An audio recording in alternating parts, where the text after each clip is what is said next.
guys? Welcome back. Week 2 officially here of the NFL season. We're getting ready tonight to get started with Buffalo versus Miami on Thursday night football. I believe that game is in Miami as well. And let's go ahead and bring in Sponge coming back for us for week 2. How you doing today, Sponge? Yo. You got all that homework done, boy? No. As long as you get it done. You can play you can watch football and play and do homework. That's the best way to do homework, right? I know, right? But I don't know if I won in a single one of my fantasy football leagues. Keep it 100. Especially if you keep that one team that you got. I'm trying, man. I was funny that you bring that up. So for those that don't know, in our sleeper league, and we'll get to that here in a little bit, there was a guy. He kind of trolled on draft night. He took Kittle, Andrews, and Kelsey. He took 3 kickers. I don't think he was drafting. I think that was the AI. It might have been. It might. I have a hard time believing that. The tight ends I got. I was like, you know what? Honestly, even if it is the AIs, but then when he took 3 kickers in a row, I'm like, there's no way the kickers were the highest points on the normal board there. I was like, no fucking way. I mean, maybe. Oh, we got Carcast. Wait, is Carcast in the league? Yeah, he's the TIG for the win. Oh, okay, gotcha. What up, Carcast? Yo, what's up? What's up, Levi? What's up to the worst fantasy football player I know? What do you mean? Oh, I think I sent you a trade request as well. Oh, yeah, by the way, not Madison from Raiders? Levi, by the way, I kicked your ass week 1. Bro, like I said, I got stomped in every single. No. I'm saying technically I did. Because that's the team you're controlling now, so. Oh, true. Oh, gosh, you're so right on that. So I have bragging rights. But welcome in, Carcast, a.k.a. Tig, in our league, man. How you doing today? I'm doing well, man. Yeah, I don't got anyone playing tonight, though, I don't think. Gotta check. I know. In my other league, I got Jalen Wright playing, but he's on my bench.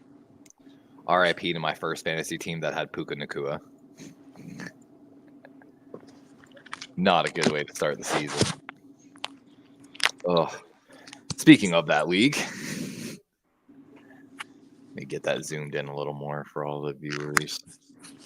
So hard on my screen, I got to zoom in at 175% zoom to make it like seeable. I've noticed on the screen. Man, you got to take Puka off there, buddy. I'm about to.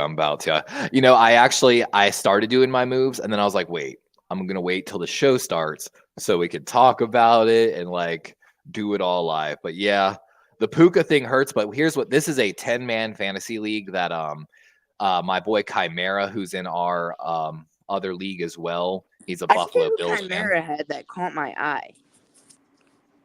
Which one? In our league, I was trying. Let me see. Hold on. I did an unspeakable thing. I drafted so many Ravens players in this league just for fun. As you can see, Lamar Jackson, Derrick Henry, Ravens defense, Mark Andrews, Justin Tucker. Oh yeah, what caught my eye was his 2 linebackers. Yes, Terrell Bernard and Logan Wilson. Because I was trying to get Zach Bond until somebody swooped in. But I mean, I'll be fine. I have Zaire Franklin. And for those that don't know, Zach Bond was one of my free agent additions to my team in Sleeper, and I guess I beat Sponge to him. I think I traded him out with that dude on. You were higher on the waivers because you lost week 1.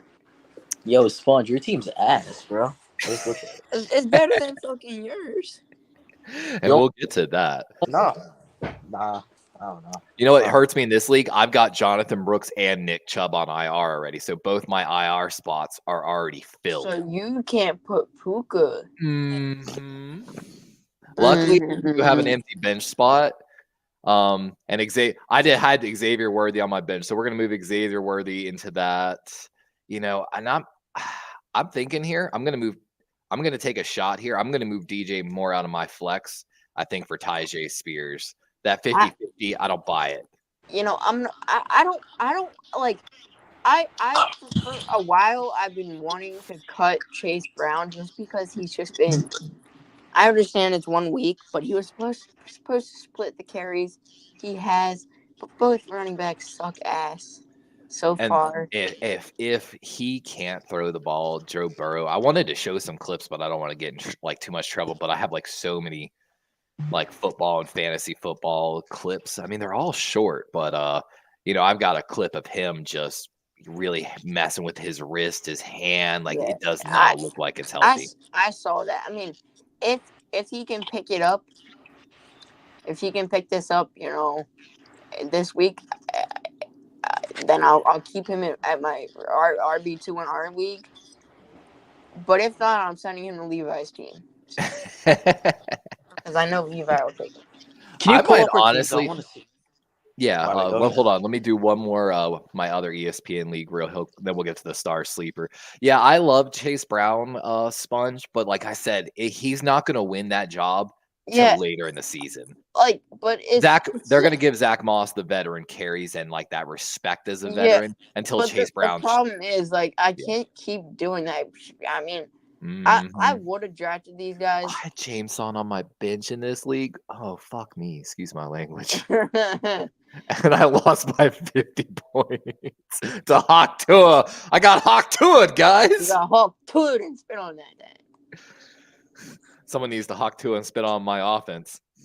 Oh, this was the league where I took like the all 25 under team. Yeah, I'm losing that league. All right. Maybe Let's get to the star.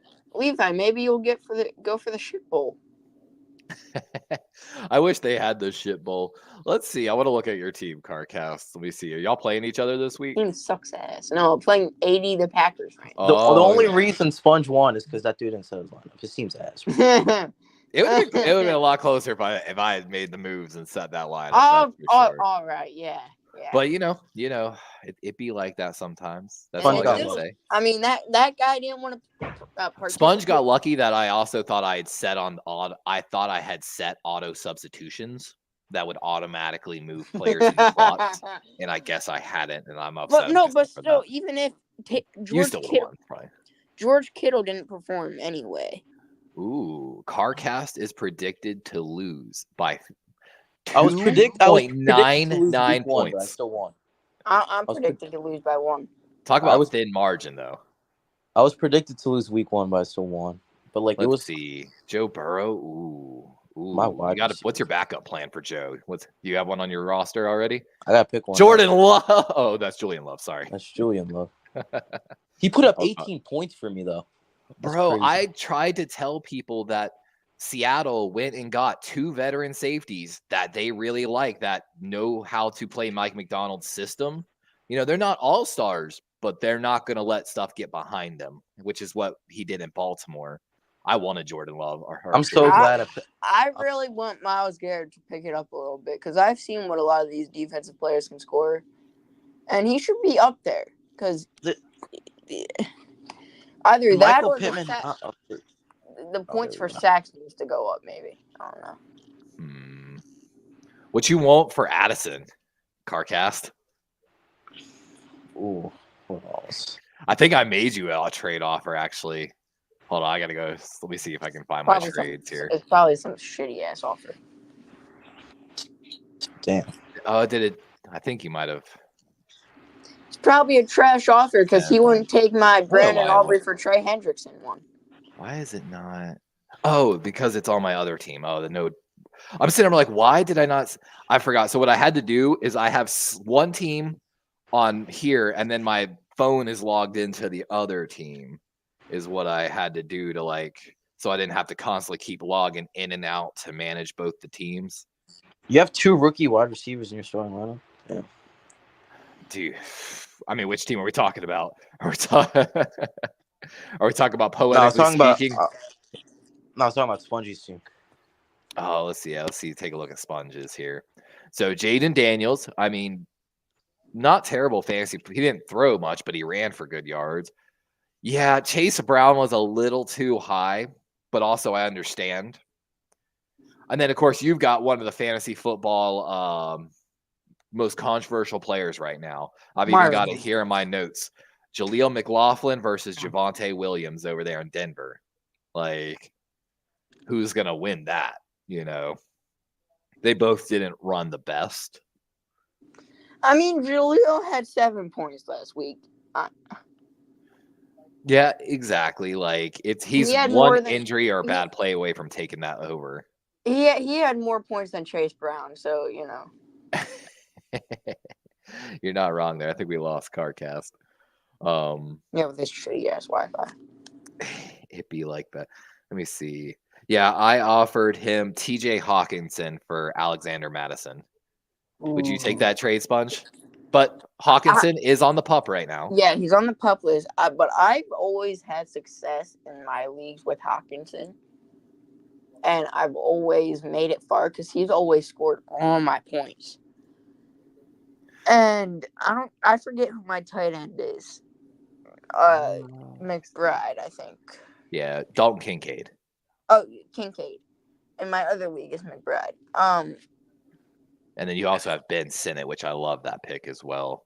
He's so just got to beat I kind of want to talk about my other league I have, you know, because I made a few moves, and I was projected to lose, but now I'm projected to win 53% just because of the moves I made. Ooh. So I cut Cameron Dicker. Okay. And this was yesterday. I cut Cam Dicker and I picked up Jake Bates because the people in this you know, league don't know shit about the young guys. So I kind of got that because they're my cousins and shit, you know, whatever. And so I picked up, you know, so my starting lineups: Josh Allen, Pacheco, Stevenson, Tyreek Hill, Nico Collins, Trey McBride, Terry McLaurin, Chris Boswell, who, guys, if he's available in your fantasy league, I go pick him up right now if you guys need a kicker. And then my bench is Dak Prescott, Jalen Wright, another guy guys might want to go pick up if y'all need a running back off your bench. Yeah, the 4 players trending on Sleeper right now on a plus 200,000 point trend. Jeff Wilson. Devon Bell. Theirs is Jeff Wilson, the running back out of Miami, which, of course, all the injuries in Miami. Colby Parkinson, the tight end out of L.A., which I'll get to his stats later. Demarcus Robinson, of course, with the Puka Nacua injury. And then Alan Lazard, weirdly. You know, Puka Nacua getting out offers a lot of those receivers to get picked up or, you know, to get more snaps and stuff. The guy who I think most of those will go to is Tyler Johnson, the former Bucks receiver, who I picked up. I mean, if he doesn't do well, that's fine. Like, I don't care. He's not starting. Steve-O, I wanted to pick up Likely. He was available in our league for a while, if I'm not mistaken. But everyone in Baltimore says, you know, it's not going to continue. But man, I've got internal worries that I don't want to vocalize. I might for real cut Josh Palmer. Josh Palmer. Because, sorry, you know, early, you know, towards the draft, we were like, everybody was like, okay, you know, he's got more time with Herbert, and he's the vet in that wide receiver room, so maybe he'll get most of the targets. They're all going to Ladd McConkey. So Chase Brown for Harrison Butker, you said? No.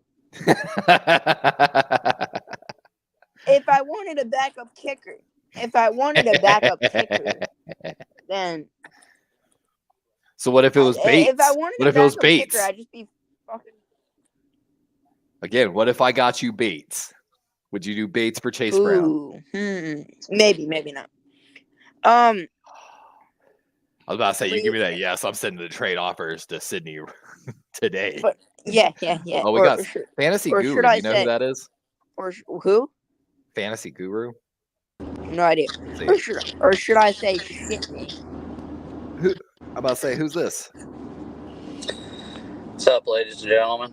Oh, it's Joe Stevens. Shit. the fantasy guru. For those that don't know, I had to ask Joe if Tyler Lockett was going to start this week. Yeah, not gonna lie to you guys, I'm in my work truck driving down the freeway right now, so can't really be on camera. My audio probably sucks. Actually, it's actually really good. It does. Like, your audio is good. for a Hey, car. Joe, you need to rename your team the Trey Hendrickson lovers. Joe, I did not realize you sent that trade offer to Spongy. That was fucking golden, bro. Yeah, I thought it was pretty funny. I was sitting there. I told Sponge last week. I was like, I thought Sponge sent it as a joke, and I was like, oh, come on, Sponge. And then Sponge corrected me on it, and I was like, oh, that makes that 10 times funnier. If only 5 more fucking people vote on that poll and send the trade through. Yeah, that's annoying. We should change that. We should just make it to where trades just process it. If the commissioner says it's hold on. Especially if it's a trade like that, which respectfully, y'all both accept it. It should have like an hour to be or you should change it to where like it takes an hour to I just approved the trade. I didn't realize that as the commissioner, I had to final approval on all trades, honestly. I know there is a veto window, and I put it like, I think 2 days maybe, and it requires 50% of the league. You should change it for like an hour. I would, Joe, but I gave the story. I don't know if I've ever told you this. I used to play like in $1,000 buy-in league with all the guys at the airlines. One of those leagues where, all offline, all 14 of us meet at a house for like a cookout and like offline draft. All of us spread out across this house with our notes. Like, I miss it.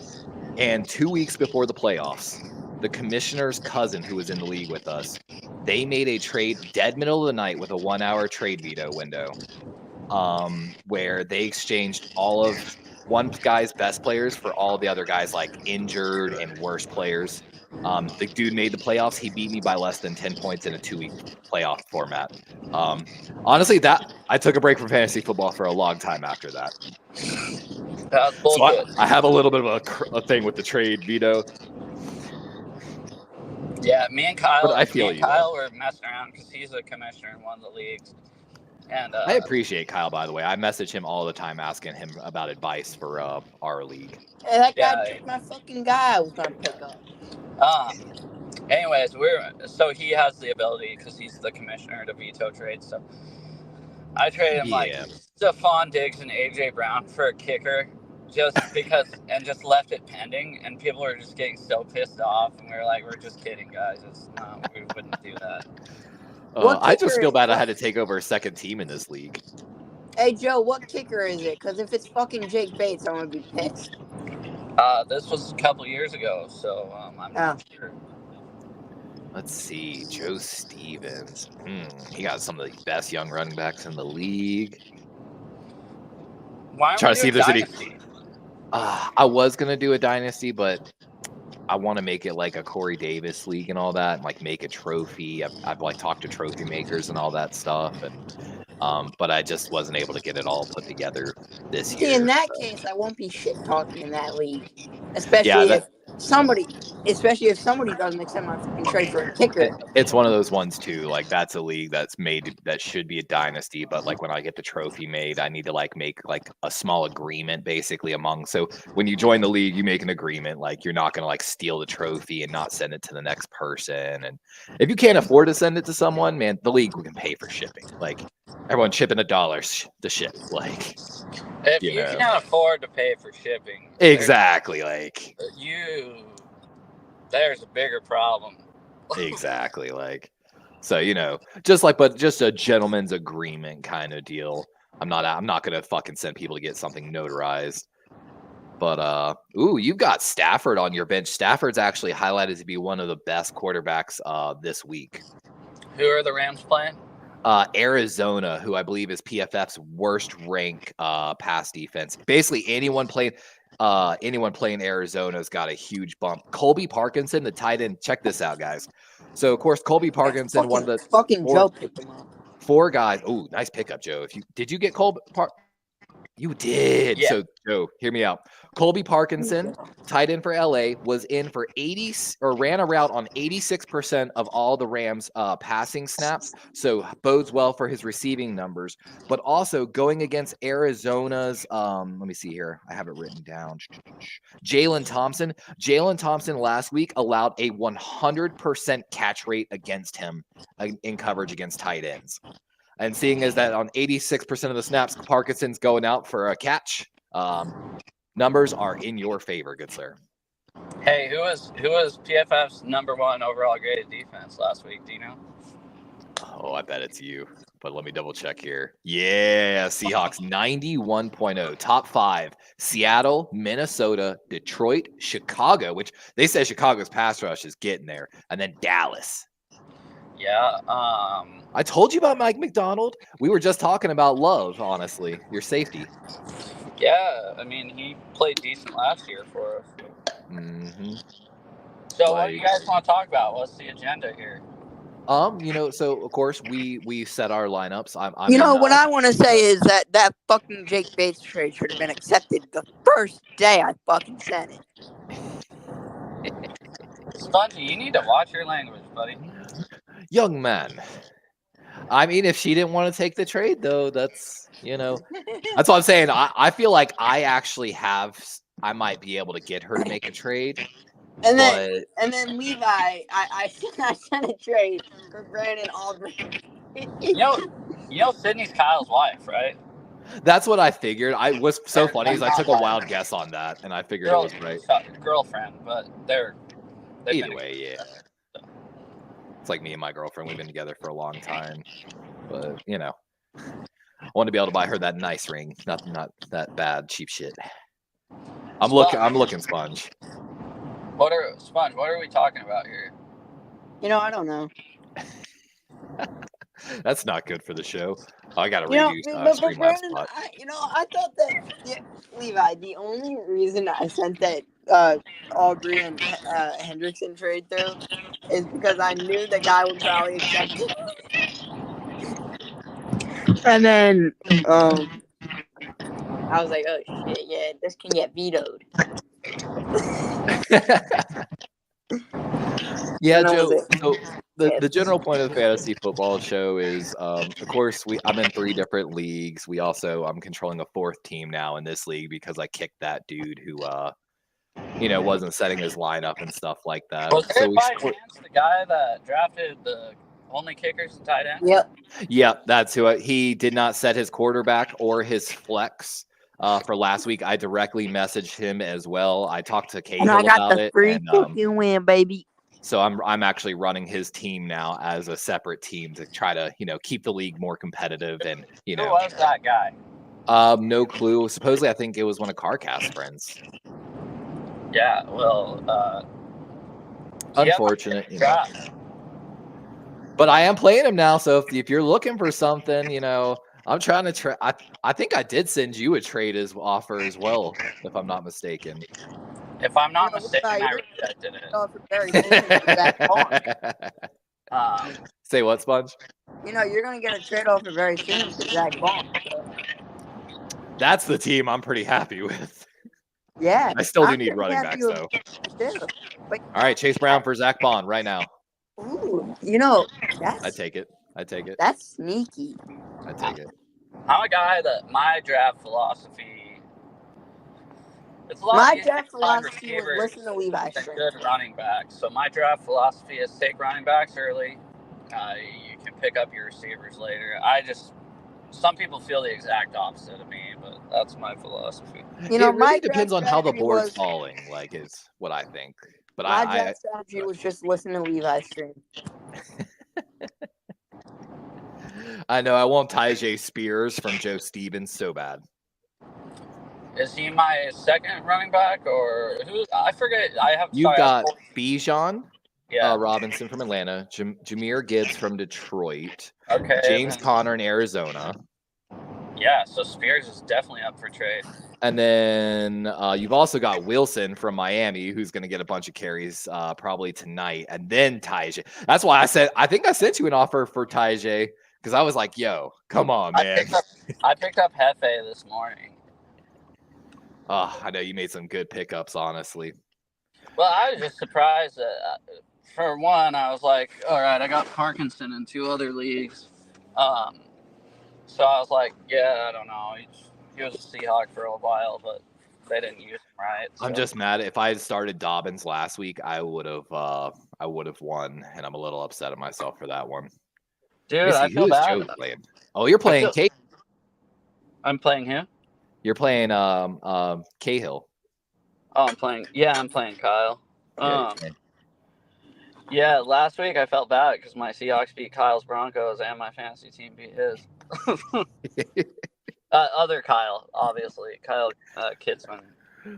Yeah, that was and poor Kyle. Kyle's dealing, with some stuff. So I hope he gets better soon.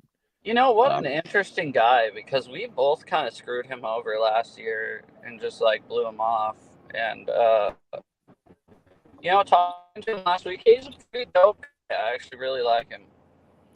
Yeah, I never got a chance to really talk to him too much because we were doing that show and my computer just literally shit itself. Just like your fantasy football team, Levi. Yeah. There are a lot of people joking, man. If the Ravens shit the bed this week at home against the Raiders, the team's going to be like pure mutiny. They're not going to. Why are people? The Ravens are a fucking inch away from winning that game. They were, and like case in point, Kyle Hamilton admitted that he's the one that blew the coverage on that Xavier Worthy touchdown. And case in point, just even fighting for a field goal there instead of that touchdown changes the game dramatically. Or there was so many things that game could have been changed, but just like in that Packers-Eagles game, that game should play. Man, I can't believe he didn't get that Hail Mary away in that game. I'm gonna be honest, like that was. And guys, that's why you should not pick up Malik Willis in fantasy. No, guys, honestly, as soon as he took that snap, I was like, this isn't gonna go well, regardless. So I spent by Liberty. Liberty's a dry city there in Lynchburg, Virginia, and no, absolutely not. As soon as he took the snap, though, you're like, not expecting. Like, usually a Hail Mary, you're like, there's a 2% chance that somebody might come down with this ball. Yeah, I was at least I was like, Green Bay made a good decision. He's athletic, so he can roll out by that, few extra seconds. And then on top of that, he probably does have technically a stronger arm than the next guy on the roster. I was like, good call. I'm sure they told him, though, don't take the sack. Just give somebody a chance on this. No, they didn't. They didn't even dress the third quarterback. They did. Oh, wait, they didn't dress him up for that game? No. But Clifford or Pratt? Clifford got. Clifford, I think he got released, or he might have gotten waived, but he's not. Oh. Yeah, and then they also had Pratt, the kid they took out of Tulane, if I'm not mistaken. I think he took the job from Clifford. Joe, you are predicted currently to lose by 11 points to Kyle this week. Yeah, good thing projections aren't always right, bitch. Yeah. All right, let me ask you, are you starting Caleb Williams like you have him now, or are you putting Stafford in there? See, that's one thing is I might start Dak. Oh, do you have Dak too? Yeah. Let me see. Who's Dak? Dak is playing. And see, a lot of people are saying to avoid Dak this week because he's playing New Orleans, who, of course, by a lot of people's standards, are the best defense. But, we got to talk about Bryce Young and what happened with the Carolina Panthers on that one. I don't trust. So in another league, a super flex league where quarterbacks are actually valuable, right? Okay. And that's why I actually. Kyle talked to me about that. That's wild. I had never heard about that. Sponge, have you heard of where you can play a quarterback in the flex before? Bro, that would be so fun. If we can do that for the Dynasty League. Quarterbacks would have gone so early in this league. He asked me about doing it in this league. I was like, man, that one I think's too much. Did I ask you about it?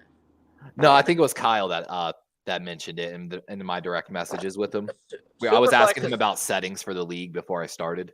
Yeah, Superflex is tight because quarterbacks actually matter, It does sound fun, to be honest, though.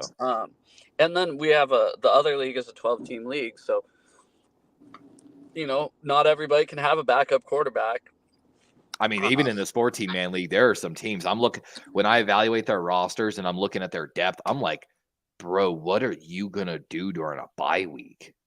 Like, Tell me about it, Levi. like, what is Sydney? Hold on, let me double check this. I think Sydney has, and don't get me wrong, defensive players are valuable. I think Sydney has 4 defensive players, individuals, like backups. So of course she's got Walker, whatever. I can never say his name. Okereke. Thank you, and then Bates, which I love all 3. But then Actually, if you look at, go ahead. Sorry, it's Okereke. Yes, thank you.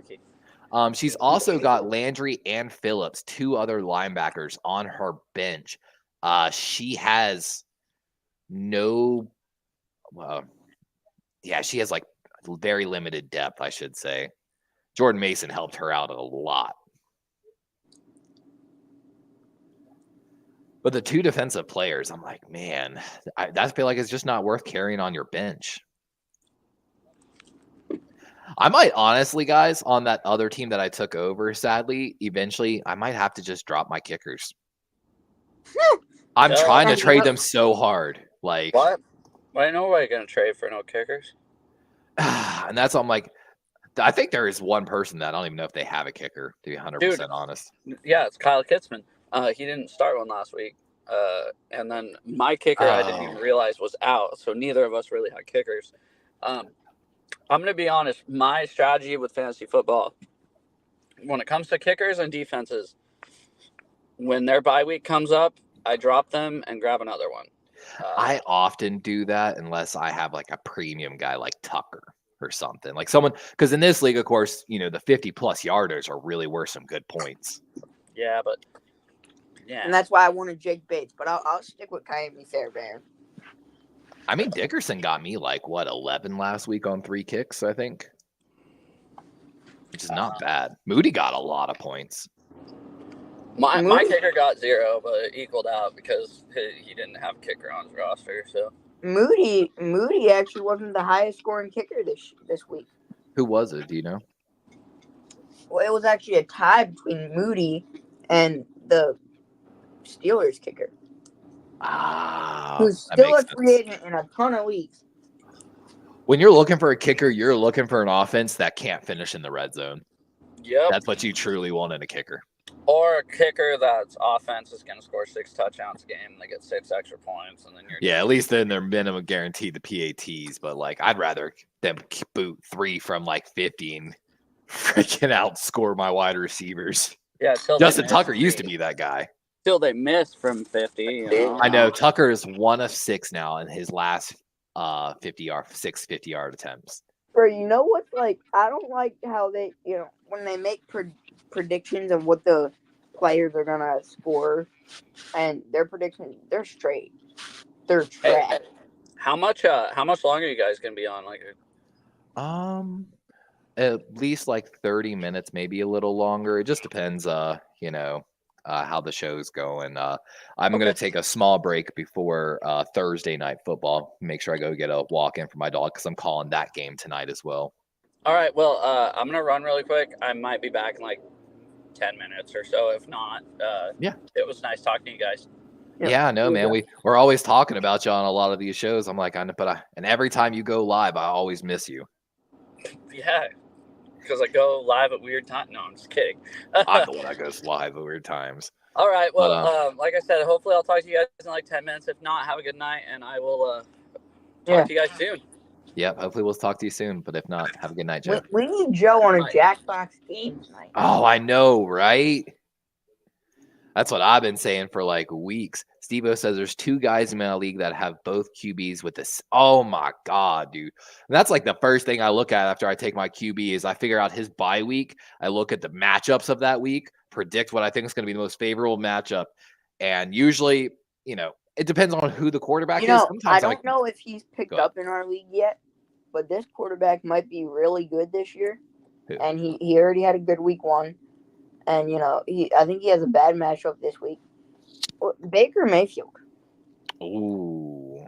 And funny that you mention it. You picked him up for the other team, didn't you? I think I did, actually, yeah. Yep. My backup. Yeah, I picked him because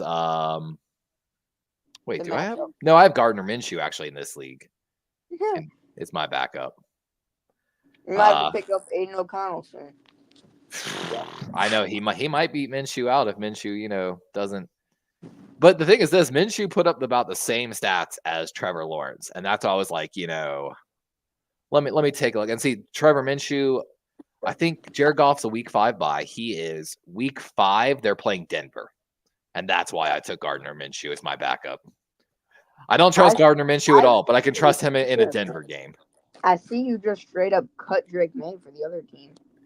I did. It was one of those ones with all those kickers and tight ends and everything. I needed roster space immediately to make some moves. And, like I said, I need those 2 roster spots from those other kickers. I need that roster spot bad so I can start making other moves. And that's why I'm desperate to trade those kickers. Just cut him. Like I said, I really might end up doing it, especially if there's some big injuries or, some stuff I can do on the waiver wire harder. I already regret, not grabbing like Parkinson and who else got picked up in the league. But there's a few guys I regret.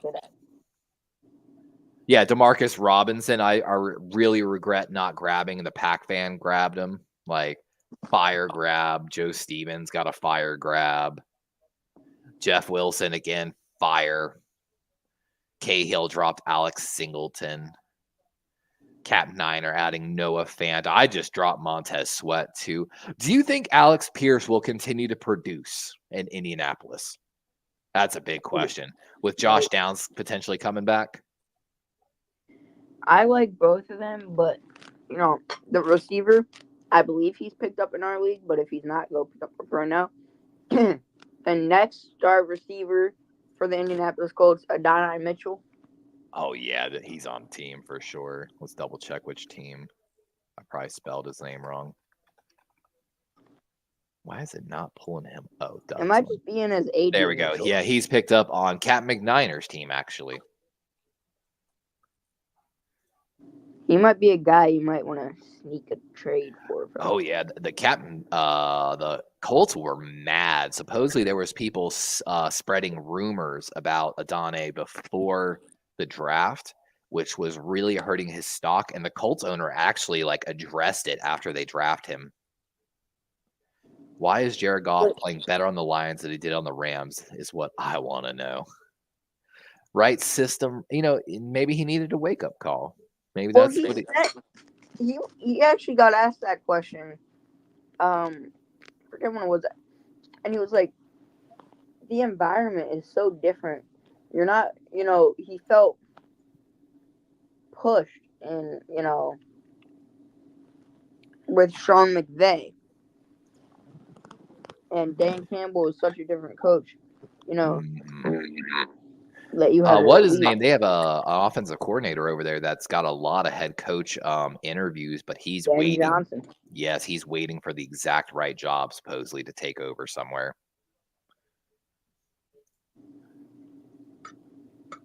Let's see. I did a quick look up. He's thrown interceptions under Fisher and Campbell than he did under McVay on average. But it's just the teams might be better built around him. But one of the big surprises for me was, so looking at these PFF ranks for the defense, we mentioned earlier the Panthers' bad defense. The Packers actually rated as one of the worst defenses last week.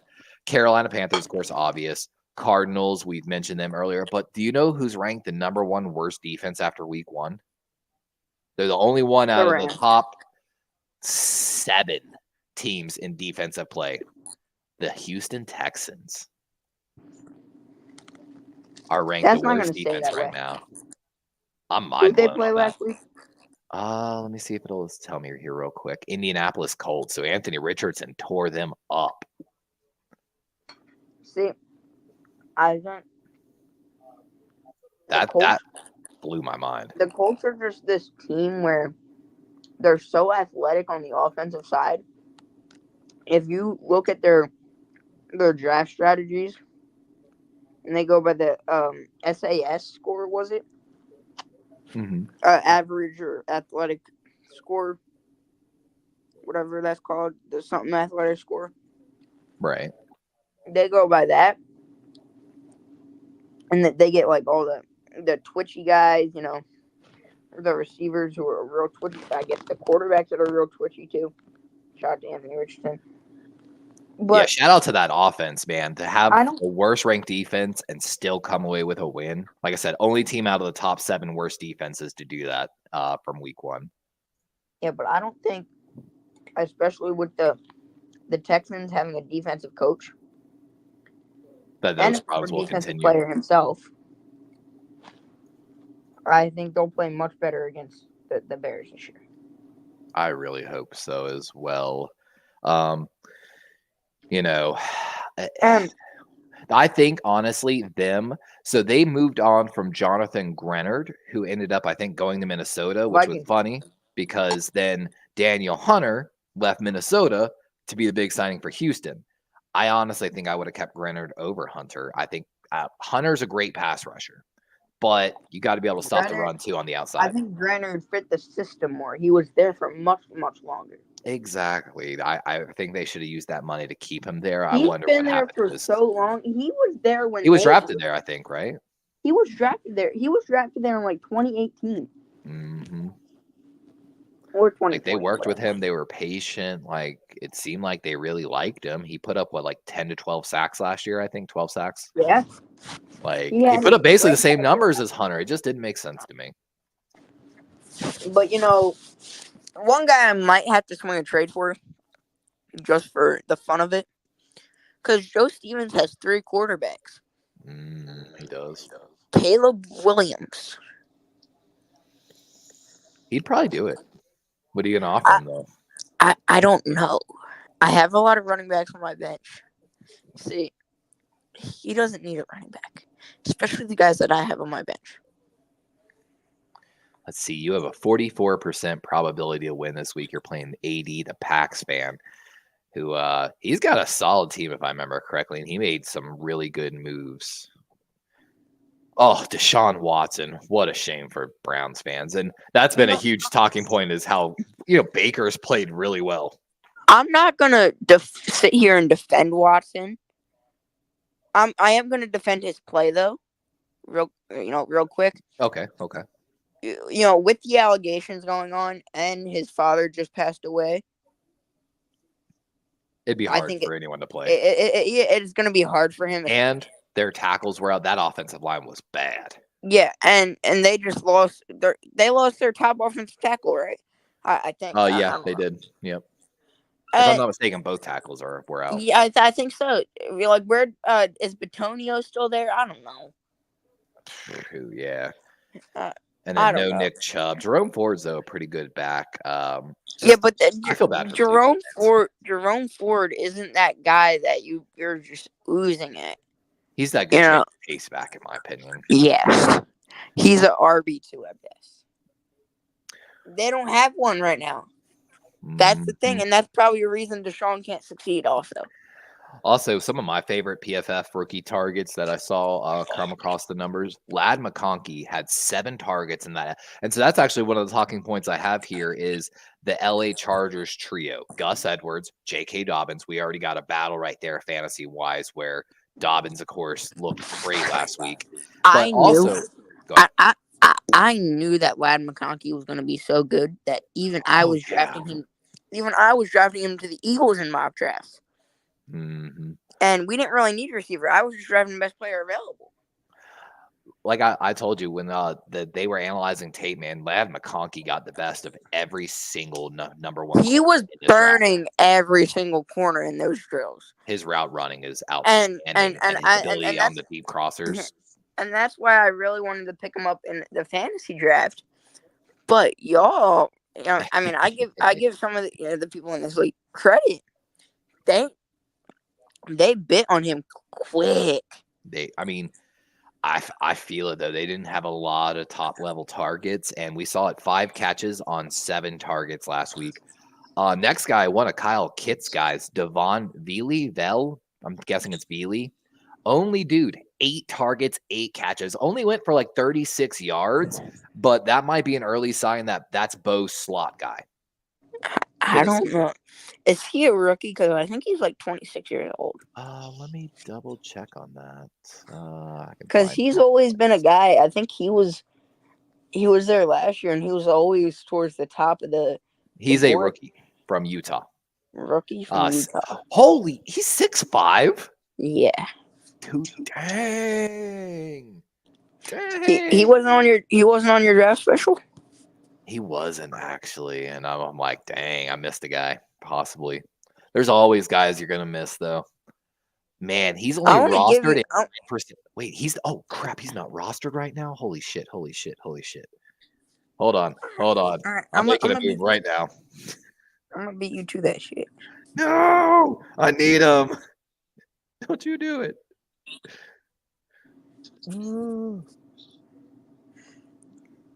I'm trying to do it on the other guy's team that needs it really bad. Come on. Your roster is full. Drop somebody. Who we dropping?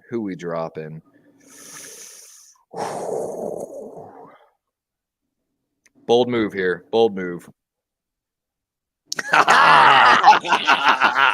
I beat Sponge to it. You can see it on the stream chat. I took my boy Devon Veely. I cannot believe he didn't get rostered. I am mind blown. I'm so glad I made that move. And I'm sorry for anyone that's watching. Sponge was trying to get back me at you. Oh, we needed that. Right back at you. Oh, let's see. We got chat. Was cracking Sentinel. Take anyone from the Chargers. He says, man, have you seen that? Has anyone seen the film of Joe Alt versus Max Crosby? That was impressive. Ooh, would you take Jacobs or Mason for another league? Josh Jacobs or Jordan Mason?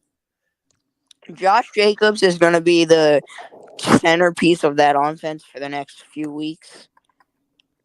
Hold on, let's really. Oh, especially with the Jordan Love injury, he is questionable dealing with the injury against Indianapolis. He's double check that. But if not, then go pick up Emmanuel Wilson for a week. Ooh, Colts are the 8th worst run defense in the NFL after week 1. Let's double check. The 49ers though I think got a trash game. The Vikings. Hold on, let's double check the run defense of the Vikings. Trying to find them one moment here. Where the are they? Oh, the run defense for the Vikings, number 1 in the NFL after week 1. However, they did play the Giants. So, Spongy, how do you feel about that one? Is the Viking run defense for real, or we lost Sponge, darn. That's tough. Jordan, there's Sponge. So Sponge, is the Vikings defense really the best in the NFL, or the Giants run offense just that bad? The Giants running sucks. No, and actually, Tracy Porter, start him. I don't think it's their running backs that suck. I think it's their O-line that sucks. It is actually. That's been very vocal. They have a former Raven on there. I mean, a year or two ago, one of their former starters was a guy that couldn't make our roster, and we traded right before the start of the season because he couldn't. Hold on, I'll be right back. Yep, you're fine. 49er Media says CMC might play, but in case he doesn't, trying to figure out. From what I've seen, CMC doesn't look like he's on pace to start this week either from the reports that I've read. That's so tough. I don't know if so again, right now, PFF-wise, Minnesota is the number 1 run defense in the league. However, that's just like how the Saints looked really good last week on defense because they played the Panthers. What's crazy is New York was actually ranked 11th in run offense, or worst. Okay, that's worst run offense. So I would lean. I'm gonna say stick with Jordan Mason on this. I really want to say Aaron Jones because, kind of like Sponge mentioned, they're going to rely heavy on that run game. But Anthony Richardson showed really high potential of being able to score last week. So there is a high potential that the Packers get behind in that game and might have to abandon the run game a little bit. If that does happen, let me double check here. I want to check depth chart real quick here. If Marshawn Lloyd or Wilson are there, they might see more of the pass snaps than Jacobs potentially. So if I had to make my official guess there, 49ers media, you start Jordan Mason over just because I believe in the scoring potential of the Colts to be able to put the Packers behind early and force them to abandon their run game. Like David McNiner says, go with Jordan Mason. 49ers going to run the damn ball. And the only reason David McNiner, I don't know if you know, the Vikings defense is technically ranked PFF's #1 run defense right now, but that's also due into part that week 1 they opened up against the Giants. Yeah, right back at you. Right back at you. Right back at you, son. Of course, he got put on fucking waivers. Wait, what happened? I put a claim in for Brandon Aubrey. You know what I should do is go to one of the other teams and take them back. Take them back on that one team where they have nothing but kickers. I'm probably going to that's actually the team I'm dropping him from. I know. That would be funny if somehow I beat you in the waiver wire, because I noticed it's a weird waiver wire. I'm not. It is. I thought about changing it, to be honest, but I feel weird changing it. Like I had a top waiver wires. I had number 4, and that's how I was able to get Julian McLaughlin early in the year. But then after one win, I'm already 14th. I feel bad. I'm probably going to trade that other kicker to Kyle. You know, because like I said, he's dealing with some stuff. That's it. See, that's if he doesn't pick up Brandon Aubrey. That's true. I'm hoping he might, and almost. I'm thinking he will. He's dealing with some stuff, you know. Like I don't want to talk about his stuff on stream, but I hope he gets better soon. Very well. If I end up getting him in the waiver wire, I might just send over a trade to Kyle. So. I mean, it's worth a shot. I'll definitely, worst case, shoot him a trade with because I still have Harrison Butker, who I don't want. See, but who's better, Butker or Aubrey? Let me see. Well, I also have. Hold on. Let me see what else that team has. Aubrey can just kick far. He almost set a record last. I also have on that team Greg Zuerlein from the Jets. I'd say cut Zuerlein. To get a free roster spot. Oh wait, I'm sorry. No, that's not my team. That's the other team. That's media. Sorry. Who's my other? I have Tucker and Butker.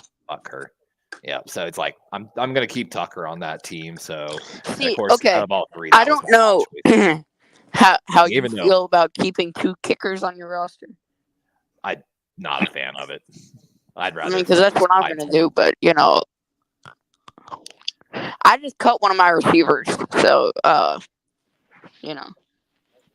say, who'd you cut? Tyler Johnson. Let's see. Oh, we got another question. Would you start Marvin Harrison or Jameson Williams? So Jameson Williams. All right. No, I don't like this question because Marvin Harrison's my wide receiver 1. Let's see here. Rank. Who are your other receivers? On my team or No, on media. Media, like who are your other receivers that you're already gonna start? I don't like Marvin Harrison is the fan. It was oh my gosh. One of the biggest upsets last week. What's the guy that does Benchwarmer Braun? Yeah, he did his bust anonymous week 1 and bust of the week. Marvin Harrison Jr. just didn't even see the targets. Like Jameson might be the guy. He might eat into St. Brown catches more than we thought. Emerson hurt? He is questionable. Let me find. He's on one of my teams, so I gotta. He was one of those guys in the draft. I didn't really want him, but when I was like, man, the value for him right there. Yeah, that's exactly what you said because I was listening to you the whole time. He's ankle injury. He was limited to both practice this week. We don't know much about the severity of it. Even if it's not as severe, ankle injury with a fast receiver is scary. Let me see here. I've got the matchup rankings for all the position groups. But still, that's scary because of how fast he is, and that's what he's known for, his speed and his betting. But defense to avoid. Let me see here. Arizona definitely is the one to exploit. So I think Tampa actually has, let me double check here, coverage. So Arizona was 4th in worst coverage, Tampa 9th. So both have bad secondaries. But remember, exactly, the reason the Bucs secondary is so bad is because Winfield's hurt. Exactly, he is. I forgot about that. One of the best safeties in the league. Questionable. Don't know if he'll be there. He won't. I think they already came on. The thing is this, Harrison has high potential. If Harrison doesn't produce this week, it's over for him. He's probably fantasy bust this year until they get a different quarterback. And he was my first overall pick. Marvin Harrison Jr. was your first pick? Yes. Bro. I don't know if you know this. I avoided him in every league I played in. No. The only reason I did that is because I just didn't believe all the fantasy gurus on him. The only reason I did that is because I had a plan. Because I was going to draft. I was going to draft around Justin Herbert. So I was like, okay, so I'm going to pick up Herbert in like the 3rd, 4th round, because I know he'll still be there. Because all the other quarterbacks are going to get taken before him. And then I was going to pick up Ladd McConkey in one of the rounds and have Marv and McConkey, and that would have been just fire duo. But then McConkey got taken, so I was like, wait, there's another quarterback here that I could start instead of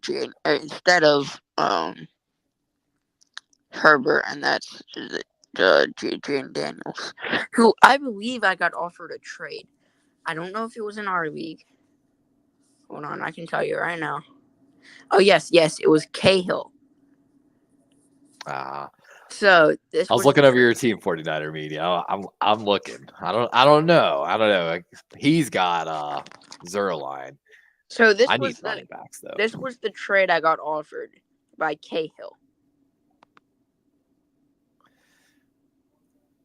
By the way, David, the beauty of that Danny Dimes deal is they can get out of that deal after this year.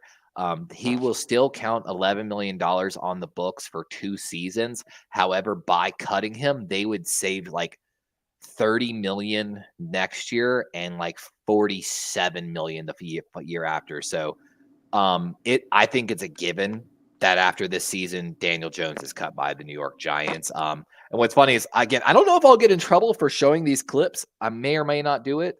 But like I have clips of like, him talking to Ryan Poles, the GM of the Bears. I have him like the clips of him talking with his sons about who they want to draft at quarterback. I don't know if y'all have seen those clips.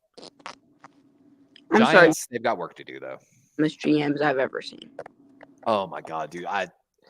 I literally, like I said, I have actually put in my resume to the Baltimore Ravens before. I think he's a great guy. He seems so friendly and nice, but I think he needs someone there with him. Like the fact that when the Saquon Barkley drama was going around, him and Mara really wanted him to stay, and they both wanted him on the team, but then they offered him one contract, and it was a shortened contract. And then he got the deal he wanted from a division rival, and they didn't even swoop in. Like that was so stupid. This is Giants GM Joe Schoen, as apparently at the offseason, he's got his kids in office. Super cute, man. Like I said, it seems like a really good guy. And he's asking his kids, who you draft a quarterback? And they said Jaden Daniels. One said Jaden, one said JJ McCarthy. The older one said Trade up and get it. Okay, if Jaden Daniels only get this job once. the advice. His older son, if you can't hear the audio, is saying you only get this job once. Trade up to go get him. Take your shot. If you're gonna get this job and either fail or win, at least go get the guy you really believe in. Like, see, and that's I like the Malik Neighbors pickup too. I do like too. it. But if they really wanted a receiver, they still could have traded up and get Marvin. I understand that. I'll be honest though. I understand he hasn't looked good. I would have. I understand he hasn't looked good, but if I'm the Giants, I would trade. Which I don't know why you traded for Brian Burns in the first place. You were not competing this year. Yeah, that was not the right move for them to do. You gave up. Brian Burns has run defense issues as well. If I'm being honest, they had the 6th pick. I want to make something clear about Harrison. I love Harrison. All 3 of those wide receivers, 1A, B, C, basically. I love Harrison. Yes. Everything that I have against Harrison is purely related to the quarterback play of Arizona. Yes. All right, but like, you know, trying to win. All right, Jaden Daniels. Carson wants Jaden Daniels. If he's not there, who's your second? Because he's not going to be there. Drake May or Marvin Harrison. And right there, even his son's like, go get Drake May or Marvin Harrison. Like, if he's not there. I mean, you can't mess. And of course, then he says Malik Neighbors. You can't mess up. Okay, and then Sid, who do you want? All the girls want JJ McCarthy because he's good looking. All the girls want JJ McCarthy because he's good looking. Same thing with Madison. Who do you want? I'm just looking at who looks like they would be a good quarterback. Jaden Daniels, look at it. And again, man, his older son is adamant about Jaden McDaniels. Like, he might be adamant. He might be going for Joe's job. And that's what I'm saying. I would love actually to work for Joe. It seems like he'd be a great family guy to work for. Like, just a good boss. But at the same time, especially once they move on, I don't think he understands that. Like, his sons understand more than him that he only gets this job once. And I know that the owner of the Giants, he's a patient guy. He's patient. And that's what you want in an NFL owner. But they haven't absolutely made the best decisions over the past few years. Hold on. I want to go with their drafts. 2024. They're okay. So looking at their drafts from the past few years, well, first, I'm assuming you're gonna look at this draft, Levi. Yep. Hold on, I want to pull it up too. So this year, of course, Malik Neighbors #1. They took Tyler Nubin, the safety out of Minnesota, too, which I like it. Andrew Phillips out of Kentucky, I think, has been one of the better corners actually in Week 1. Theo Johnson, high upside from Penn State. Tyrone Tracy, Purdue, 5. I don't hate it. And then the only player that they drafted that I wasn't on my radar, Darius Masal from UCLA in the 6th, which, there's always going to be those picks. Okay. So, of course, Malik Neighbors, that was a pick where they drafted best player available, but they also drafted for need. Mm-hmm. You have to get your you had to get one of the top guys. If they would have, although what, I wouldn't have been mad if they went out and got him. Well, they would have had to trade up one spot, but the guy who's looked really good, and he might be one of the stars of this draft, Joe Alt. Oh my God! Yeah, like we were mentioning earlier. Him against Max Crosby at right tackle. Someone has to go and investigate the damn Chargers. And Junior Colson, their linebacker they took out of Michigan, he went and drafted his linebacker that ran his defense in Michigan to come run his defense for the Chargers, and he played pretty well in his first week too. No, he got drafted in the 3rd round. Yeah, but I'm saying yeah, Malik Neighbors, of course, good pick. Besides him being in a strip club, I know. Get out of the clubs. Tyler Nubin. I know a lot of Giants fans, especially YTC, were wanting this guy. And, he's a good safety. He was one of the top safeties, I'd say, behind Javon Bullard. Yeah, so Javon Bullard and Kalen Bullock were the true guys that could play center field in this draft. And we saw Bullock light up someone from your team. AJ Brown. Mm-hmm. It was a good hit. It was a good hit. And he sat out after that drive, after that play. He As sat out should have. for a snap or two, and then Theo or Drew Phillips. He's strictly a slot corner guy. That's what he's best at. I liked him as like a third, fourth round pick, and I think they drafted a lot of good players, especially with this next pick, Theo Johnson. I was banging the table for this guy. There's few things. If you go to Penn State, you got to be able to squat and you got to be able to run fast. Yeah, and I really liked him, not just because he's Penn State, but he's a fast tight end. Yeah. He was a late round guy, and I was like, wait, we don't really have a backup tight end. If he had actually had a year to develop behind Darren Waller, who of course gave them a surprise retirement, yes, like they planned to do, this been different offense. Although I kind of think they were kind of expecting that. They might have been. I think. And then, the thing that's killing me for the Giants is that. Go ahead. Of course, Tyrone Tracy Jr. It's okay. He's my Isaiah Pacheco for this year. Yeah. I think he'll take over it later in the year. And then this linebacker, Darius Muasau. So he was a guy I didn't know until this week, actually, when I was watching YTC's Giants play-by-play stream. And this guy, all YTC was the only guy on defense whose name he was saying was Darius Muasau. He played really well against the Vikings. I understand it's the Vikings, but it's still NFL talent. Exactly. So he might be a sleeper guy. He is slotted as their starting right inside linebacker beside Okereke. So I mean, yeah, I think he got like 2 sacks last week. I might be wrong. Seems like they kind of nailed this. See, what kills me is this, and I know Giants fans got to be pretty upset about this. So left tackle Andrew Thomas, if I'm not mistaken, Andrew's a pretty good left tackle. Yes. One of the best. Yep. They got center John Michael Schmitz Jr. I think he came over from Houston, if I'm not mistaken. He's a good last year he came out of drafted last year, right? Second round. I think he was slated to be a first round talent, but I think he was a third round second round pick 57. Yep. So he's developing. Greg Van Roten, if I'm not mistaken, a veteran journeyman. 10th season. The only reason they picked up a lot of these Raiders guys and Van Roten and Luminor is they have the former Raiders O-line coach. So. But my thing is that right side of the offensive line. Their right tackle is a former Raven. Again, a guy that could not even get like our second on the depth chart. Back, Jermaine Illuminor, yes. Okay, so to be fair, he wasn't bad with the Raiders last year. And he wasn't. He went out and got his bag this year.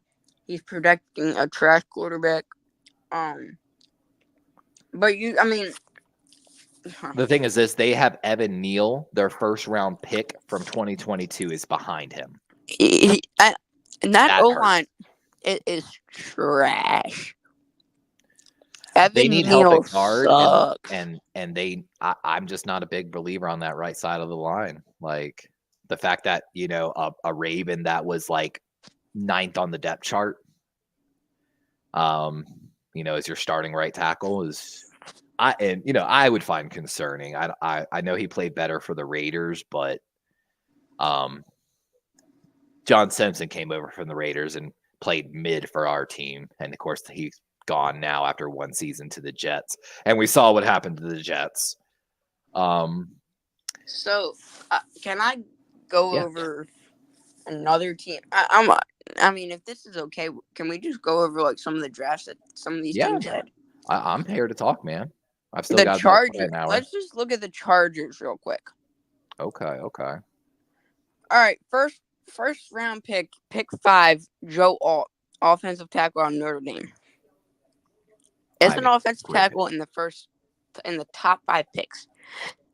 It's risky, but I just want to look up his, this is something weird, but his body right now.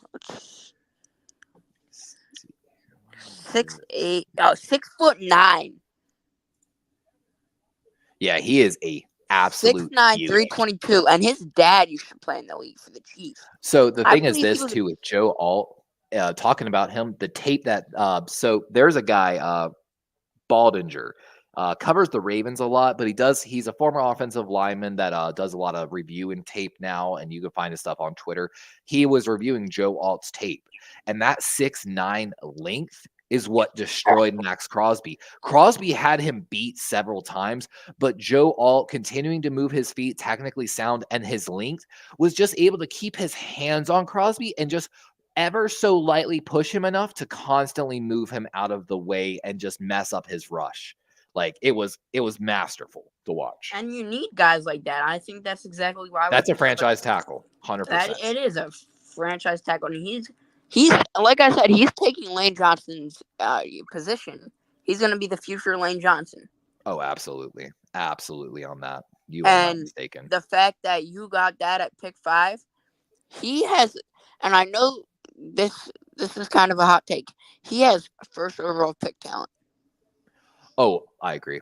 I'm not even going to debate you on that one. I agree. I mean, in the draft, they were ecstatic they got him at 5. In the draft, they slated him at 6'8".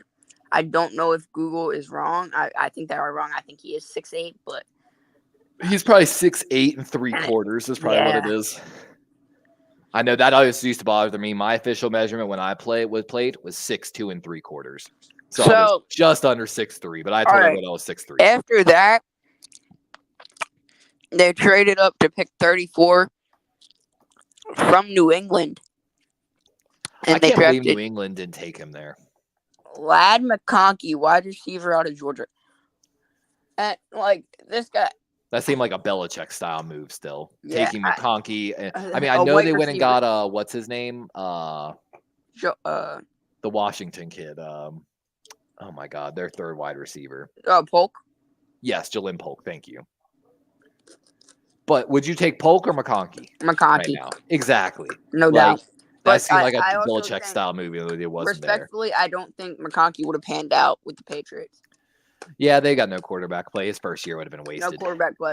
And they don't even have a good head coach. I'm sorry, Gerard Mayo, you're not getting my respect just yet. Yeah, you got to earn it. If Bill Belichick was there, I'd say Lad McConkey would be the next. That's how I feel about Zach Orr.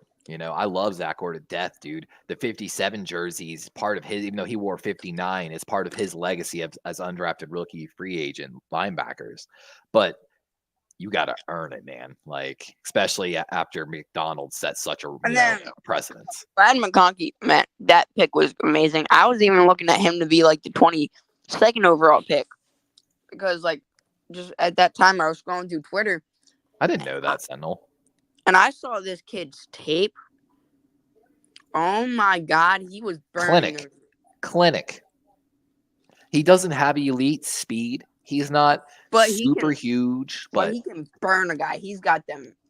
He's got the agility. Great route running, burst out of his routes. But then also the thing is, just like when they're doing the gauntlet drill, and we found Puka Nacua last year on the gauntlet drill, he is able to make that crosser, stay in his spacing where he's supposed to be, and not lose speed while catching the ball. Yeah. And then when I picked 69, Junior Colson, linebacker out of Michigan. Yeah, you knew he was probably going to be a Charger. Yeah, a lot of people were calling it. They showed the interest. It just made a lot of sense that he could come and run that defense. And I think he's slated as linebacker 1. I'm pretty sure he is, yeah. And he's a run stopper. That's what I really got out of him watching some of his tape. He's a run stopper. Yeah, what's crazy on the depth chart, he's technically slated behind Daniel Henley. Is that their guy out of Washington State last year? Really rangy guy. And then Denzel Perryman, of course, the veteran journeyman, been in the league since 2015. I think he's dealing with injuries, which is probably why Colson saw some snaps. They've also got Tuipulotu or whatever his name. They got a lot of young guys over there on the Chargers. And I believe we got Tuli's brother, Marlon, who I think just got cut by us, but whatever. Yeah, whatever. And then round 4, Pick 905, Justin Boygby, defensive tackle out of Bama. He's a Bama guy. He's always got at least potential. Always got potential coming out of Bama. But what I was seeing out of a Boygby, I was thinking he was gonna be a later round guy. Maybe it didn't help that when I was playing Madden, he was always. Yep, I predicted him as a 5th round pick, so he went a little sooner than I predicted. Yeah. In the draft, I was like, maybe Eagles go swoop him up and maybe the 4th. Maybe. I could have seen that too, because he's a lighter. He's 6'5", like 290, so he's one of the lighter D tackles. Yeah. Not like a traditional nose tackle type of guy. And then round 5, pick I love, by the way, their late picks. Like they're late picks. Yeah, 2 corners in a row, a running back, and 2 receivers in a row. But we'll get to that. Yeah. So, pick 137, round 5, Tarheeb Still. And this is from New England. So, New England traded both Vlad McConkey and Tarheeb Still in this draft to the Chargers. Which might come back to bite them. Yeah, it might come back to bite them. And I want to see who they got in return for that, if you can check. Let me see here. And he's the DB out of Maryland. Oh, yeah. I actually kind of have a connection to this guy. I mean, not like a real close connection, but I know a guy who played basketball on his high school team. So apparently the Chargers acquired pick 34 for pick 37 and 110. So which pick then, 30, of course, they also got the 5th round, which is Tarheeb. Let me see here. 37 and pick 37 was Jalen Polk, I believe, right? Pick 1. I'm guessing so. Double checking now. So Javon Baker, the wide receiver out of UCF, was the 110 pick. And then, let's see, pick 37. Had to be Polk. It had to be. Was Jalen. So they went and got 2 wide receivers with those 2 picks that they got from the Chargers. Yeah, they're going to get by. So that was a difference opinion. Polk, and that'll be a good talking point for the rest of the season. Polk versus McConkey. McConkey's going to win that because he's wide receiver 1. And, yeah, it's... And he has the better quarterback. I cannot believe the Patriots beat the Bengals. I'm still just... But then, I know this is one of CarCast's. I don't have a lot on these. I don't have a lot on these 2 corners or the running back that's after them. The running back was on my draft special. I know he was. You can give some insight on him when we get to him. And then, Cam Hart at pick 140. They had. Oh, did I lose you? Sorry, I got a phone call. They got 137 and 140, and they got 2 of the best back end of the draft corners. Cam Hart was, again, guy out of my special. Absolutely was a bang the table. When he was still on the board after the 4th round, which is where he was predicted to go. Again, I was sitting there up in arms. Oh, sorry. That's loud. And then, but, pick 181 in round 6, Kamani Vidal, running back out of Troy. Give your insight on this, Levi. Hold on, I want to talk about Cam Hart a little bit first. Cam Hart is a wide receiver that switched to defensive back. He's a guy that has great ball skills, 6'2", 4'5" speed. 2 forced fumbles last year as well in college. He was the 11th overall corner in all of NCAA with our stuff. 2nd most man coverage snaps, while also receiving the 8th best man coverage grade. Dude can play ball, and the fact that they got him in the 5th round right there was just a steal, in my opinion. And then I want to actually pull up my Kamani Vidal. Here, hold on. My apologies. And then they got a good player, I think, after Vidal, if I'm not mistaken, too. Yeah. But Kamani Vidal out of Troy. And if you don't know, if you didn't watch, Gunnar Watson, the quarterback out of Troy, was one of my favorite guys in this draft, too. I think the Giants need to give him a call. So Kimani Vidal was, Troy, second in overall rating offense and pure running. Put up 1,600 rushes last year. He was first in the missed tackle force category with 94 missed tackles force. The next highest was 74. He was the most of runs of 10 plus yards. He ran a pretty split 170 snaps at zone, 120 in the gap. He was first in yards carried. Was that yards YCO average? Yards after contact, 1,056, and second in pass blocking as well among his grades. Like, dude can play. 5'8", 213. So he's one of those guys that he's got the bigger frame under 6 foot. Still ran a 4.4 640, and was tied for 10th in the 10-yard split. Kid's a steal. He's going to be buried for a while on that depth chart. Not for too long though, because respectfully, JK's gonna get hurt. Gus is usually pretty healthy. Gus is usually pretty healthy, but he's starting to finally slow down a little. Yeah, he's gonna start to slow down, and that's when Kimani Vidal is gonna come in. Or maybe they draft a better running back in one of these classes, because next year, they could very well go get Donovan Edwards next year. See, what killed me is the Ravens took Rasheen Ali out of Marshall. With their 5th round pick this year, kind of like we took Caillou Blue Kelly last year, and Caillou Blue Kelly, one of the worst picks we've had in a long time.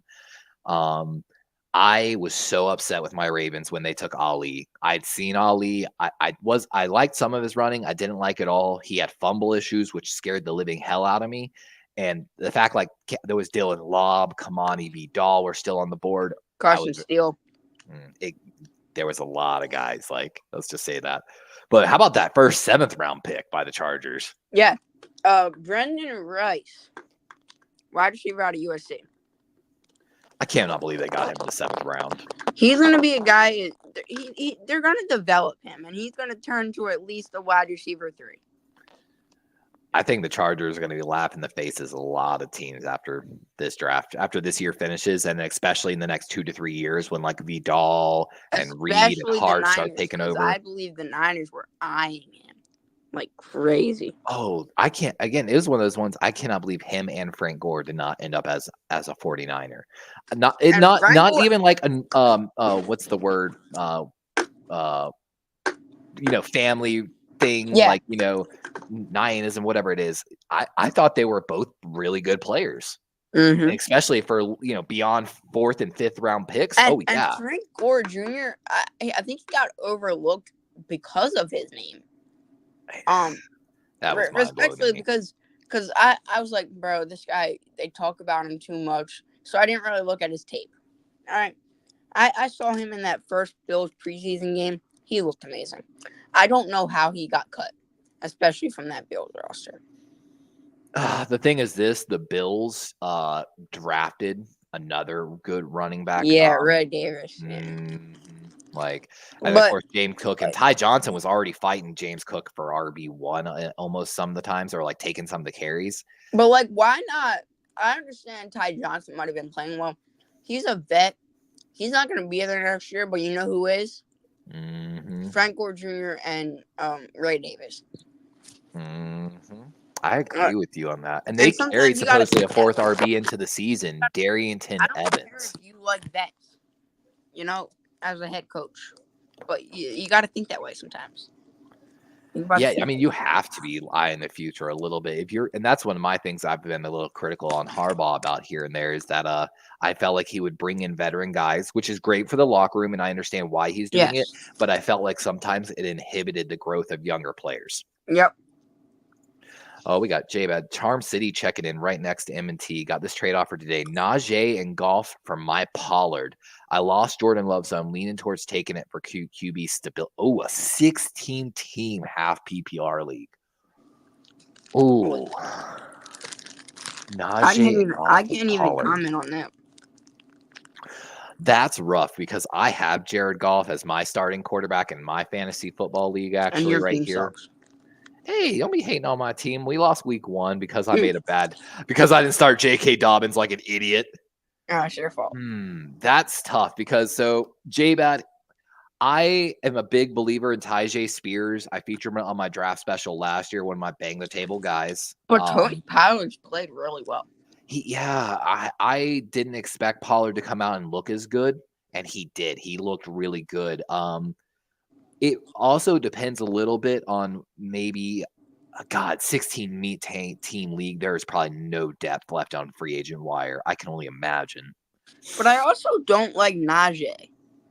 Oh, I hate Najee. I Jalen Warren's Najee. the better halfback by If far. Jalen Warren, J-Bed, I don't think he would be there. But if you end up making that trade, maybe you cut Najee, and if Jalen Warren's still out there in free agency, go pick up Warren. That would not be a terrible strategy. Just so if the problem is Jalen Warren's the better back, but he's so injury prone. He's so injury prone, but so is Najee. Mm-hmm. And either way, the Steelers' offensive line was supposed to be better, and it still has a little work to do. Gelling. That's tough. I would ask if there are any quarterbacks in your free agent wire, but like I said, in a 16-man league, I doubt there is. I mean, but they're very well likely. God, that's so tough. And also, what's your running back depth look like? Can you afford Pollard? Do you have another RB1? I can tell you, Pollard's sitting on my bench in my other league. I'll tell you that. Yeah, I'm not super in love with Pollard, but if he's like your RB1 on your team or RB2 and you don't have a favorable guy, it could hurt you. But honestly, I'm like slightly leaning towards it. The Titans offensive coaching staff, if I'm not mistaken, has specifically said they will continue forward going with a 50-50%. Pollard and Najee both in shared backfields. Absolutely no waiver wire with 16 teams. I just feel like Najee has a higher ceiling. My RB1 is Mixon. And so I agree on that. Tyjae Spears has the higher ceiling, I feel like, than Najee. And your RB1 is Mixon. I'm not in love with Mixon either. But he has great pass catching potential in that offense. He's going to get a lot of catches, I feel like. Geno is the next best QB on the waiver. Ooh, I mean, that's not bad. I was about to say, honestly, it's not bad. He's got IR. I moved Jordan Love to IR, and I just grabbed Geno. No, and if he doesn't play well, Pollard right now. Geno's got good weapons. So the thing is this with Geno last year, if you look at his play, what disappeared were the deep balls, but it's not that Geno wasn't accurate and he didn't throw them. They just his wide receivers didn't get there. The run game's strong. Jackson Smith and Jiba getting a full healthy season. I don't hate Geno Stone, honestly. I kind of think I'll be honest, I wouldn't be in a rush to trade Pollard yet. I don't, like you said, you don't really believe 100% in Najee. You think he has a higher ceiling. If you have the roster flexibility and maybe IR potential, I'm 100% taking Geno and using him, Let me see. Let me double check. What did Geno score last week? Oh, Geno Stone, Geno Smith. So last week scored 19 points. Not terrible. 18 to 25 for 170 yards, 1 touchdown, 4 rushes for 30 yards. Predicted this next week to get at least 15 points. Playing against New England, I mean, that's not a bad matchup. I think they got lucky last week. I mean, the defense is pretty solid, but the running game opens up the pass game a little bit. There's going to be big play opportunities. Can I look for the season here? Let's take a look at the season for quarterbacks. We'll take free agents off. Make sure we sort by points here. Hold on. Let's just look at the point total. So Najee predicted he had 187 points against Geno Stone's. Oh my God. Ignore me. Geno Smith's 259. like I said, I would honestly lean towards grabbing Geno off the free agent waiver and not pushing the trade. There's high potential, God will forbid, Tajay gets hurt and Pollard 100% gains carries, Pollard skyrockets. Or this upcoming week, if Pollard plays well and Tajay doesn't, maybe the coaches lean instead from a 50-50 to a more 70-30 approach. And again, Pollard gains even more potential there as a trade target, maybe for something else, or maybe a slightly better deal. That would definitely be my opinion on that. Got Jim Everett and Captain going back and forth a little bit. Captain, I think you got a show later tonight. Oh, I lost Sponge. Let me add Sponge back. I was wondering why you were being so quiet, Sponge. Excuse me. Jay Brad says 16-team leagues aren't for the faint of heart. Appreciate. Yeah, Jay, I appreciate you, my guy. I think playing a 16-man league would be fun. This actually right here we have on the screen is a 14-man league we have going on Sleeper right now. All right, I'm back. I am predicted to lose week 2 by less than 5 points. You going live in 90. Good stuff, my guy. Of course, I'll be covering the Bills-Miami game here at 8 p.m. Eastern time, as well as, of course, Jackbox Gaming coming up on Friday. I can't wait. I know, dude. I'm hoping to get some more people, and it's been growing slowly every week. Honestly, I think last week was better than the previous week. I had a lot of fun. And you know it's good when you get them trolls in the chat. Oh yeah, man.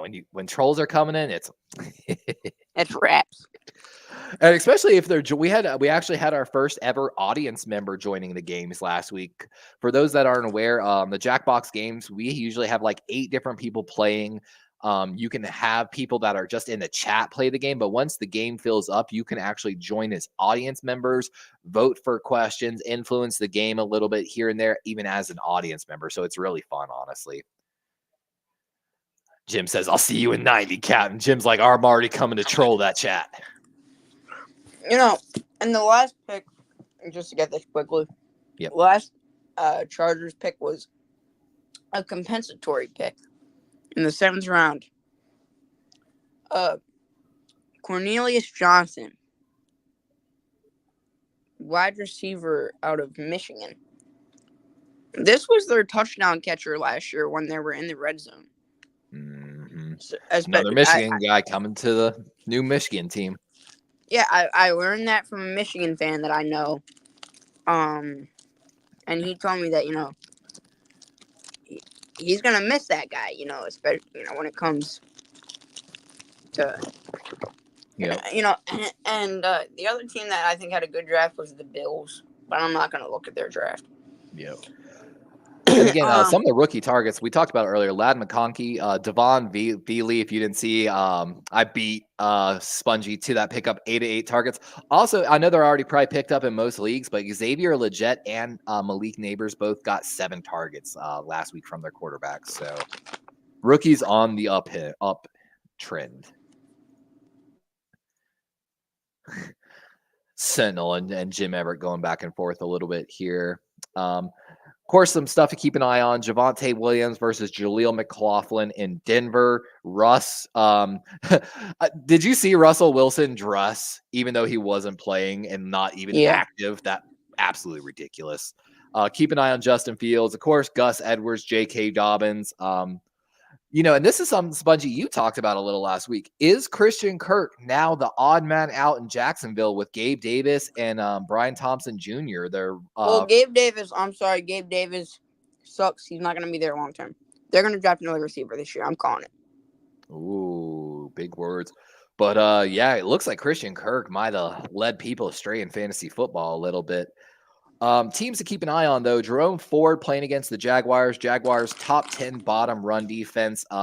Ford getting 86% of the carries in that backfield. So something to keep an eye on. We mentioned, of course, Tajay Spears versus Tony Pollard. They're playing the Jets, where, of course, we know Jordan Mason went off for 147 yards against them.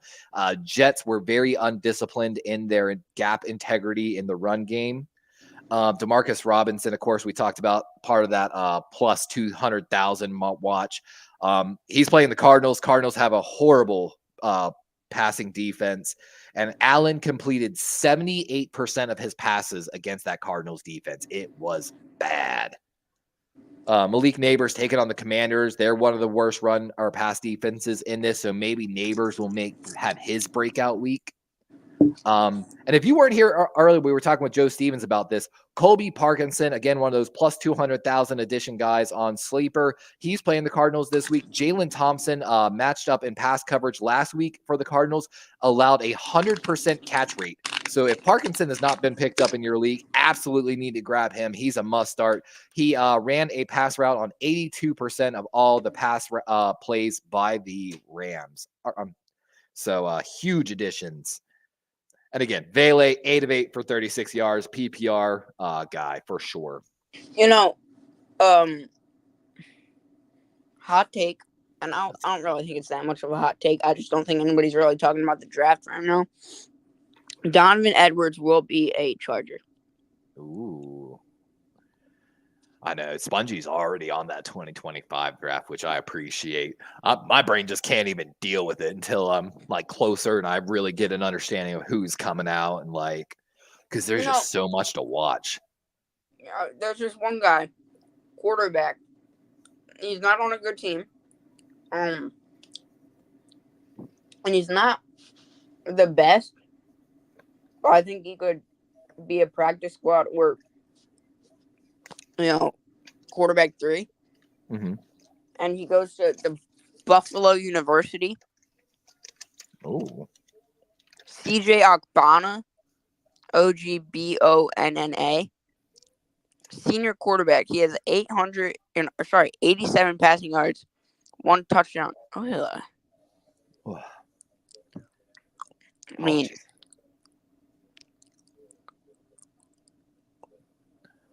sounds like my boy Gunnar Watson from Troy. He was a 6-year starting quarterback for Troy. So I love the veteran leadership and just his commitment to one team. But the one stat that caught me when I was doing my draft analysis and running numbers and trying to find statistical anomalies and things, no quarterback in the NCAA last year ran more play action than Gunnar Watson. The top 3 were Gunnar. So I understand they played. I understand that the Buffalo Bulls, which is their team name for the college football team. Right. Ironic, the Buffalo Bills and the and the Chicago Bulls. There's a mix of the both. So far, I understand they played Furman University.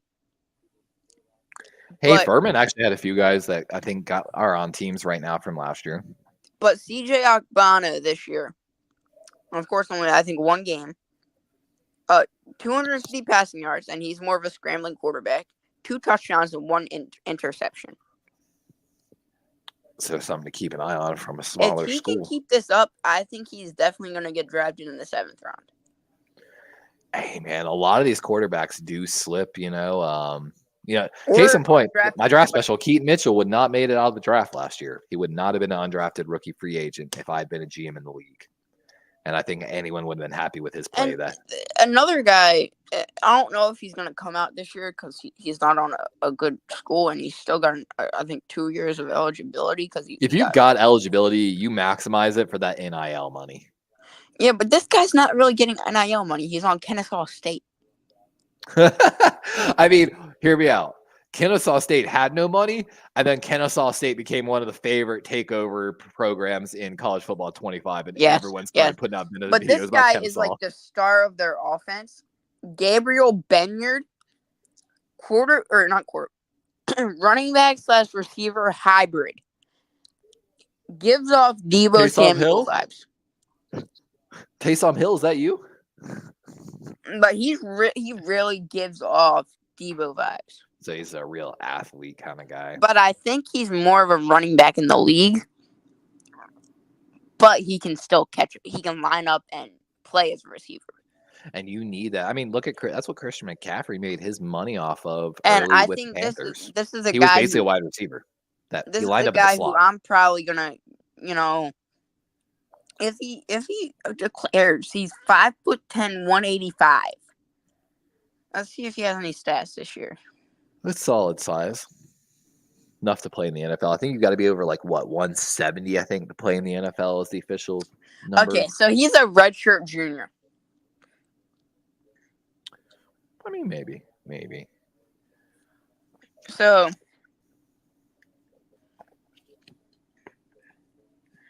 he has a career high 8 rushing attempts in 2022. I'm interested to see. Denver took what was his name? The safety out of Utah, but he's playing running back now. No, he went to the Lions.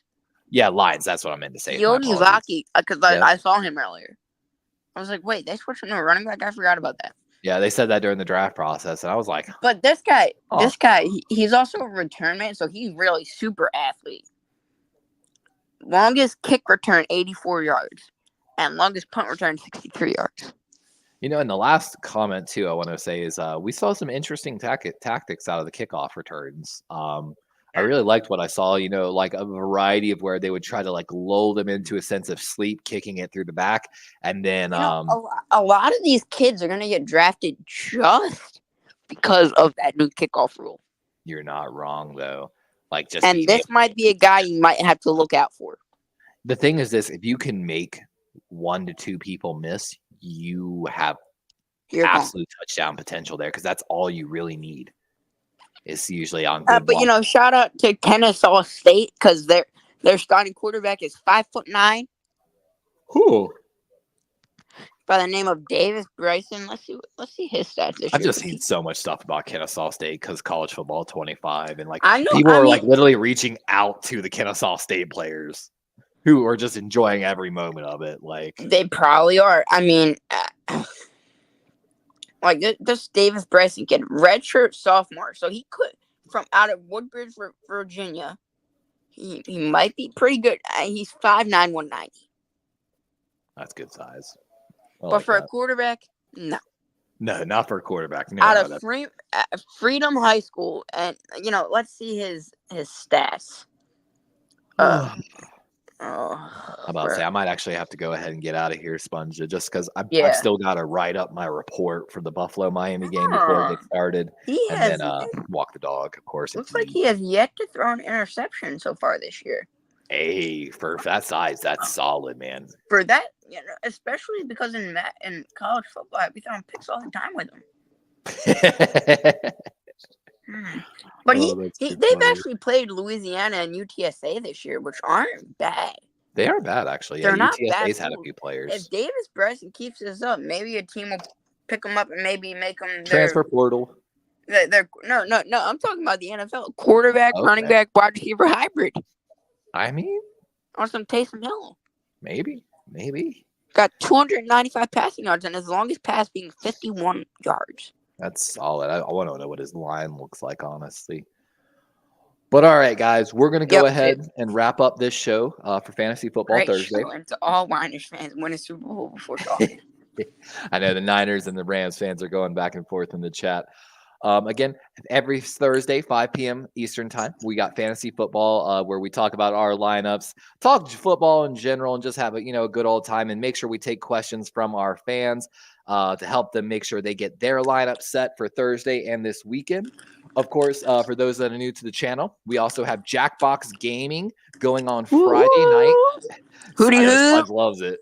10 p.m. Eastern time. It's an adult humor show where those of us are of age, sit back, have a drink, and we're usually laughing and crying in tears, laughing. Just, it's a fun time.